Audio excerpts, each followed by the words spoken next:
So I just recorded a video realizing I wasn't recorded. Let me make sure I am. Yeah, okay, I am.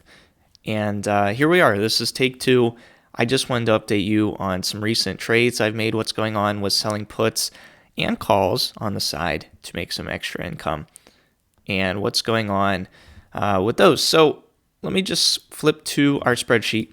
And if everything were to stay as it is, and I were not to buy to close any of these positions, I have made $284 in premium so far this month. And that's crazy for me to say when it's only the 3rd of November.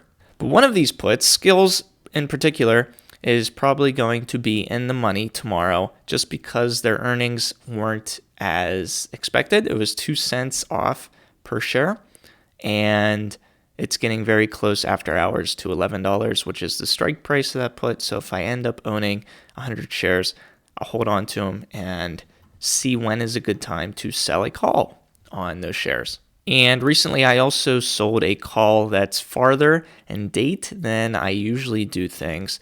And Corsair is the underlying stock for a premium of $52 and a strike of $30. I think my average cost of Corsair is, well, let's look it up. I think it's $27.50 maybe. 28. Okay, so I'd be making $2 per share plus the premium, which I'm okay with in that time frame. That's the risk I'm willing to take. And that's one of the risks of selling calls, is what if the stock has some good news come out about it or whatever, and it goes all the way, in this stock's case, to 35. Well, I'm forced to sell it at 30 unless I buy to close that call, but that's not something I want to do either, typically, because the call gets a lot more expensive. So it's pretty much my best play is to just sell it at the strike price. And that's one of the things you can miss out on capital gains like that, but that's the risk I'm willing to take with doing some of this stuff on the side. It's guaranteed premium versus possible appreciation, I guess, is how I see it.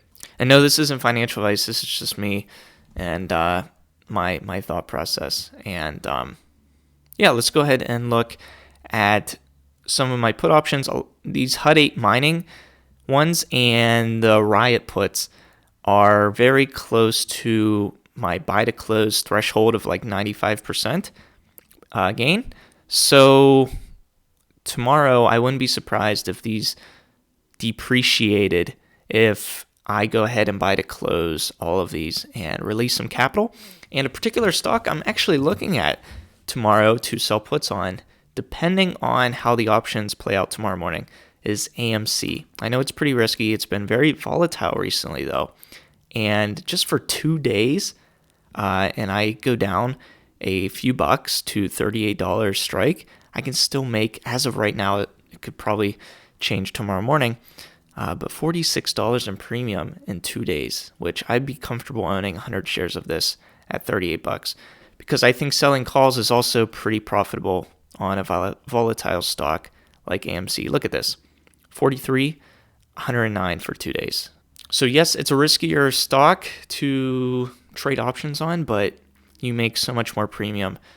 For me, it makes the risk worth it, or it's worth the risk, I should say. So this is one I'm going to keep an eye on tomorrow. Depending on if I buy to close some of these puts, release some capital or collateral, and then have the money to sell puts on AMC or sell a put on AMC. So that's where I'm at. Feels unreal to say I made this much in premium so far this month. I thought last month was a fluke at almost $600 in premium, but I'm thinking we might be able to surpass it this month. We'll just have to wait and see. Maybe something will go catastrophically wrong, and we end up losing money. But as of right now, things are looking okay. We'll have to wait and see. I'll keep you guys posted as usual. Just want to make a quick update video and tell you guys my game plan, what I'm looking at tomorrow, if anyone cares. And yeah, hope to see you in the next one. Take care.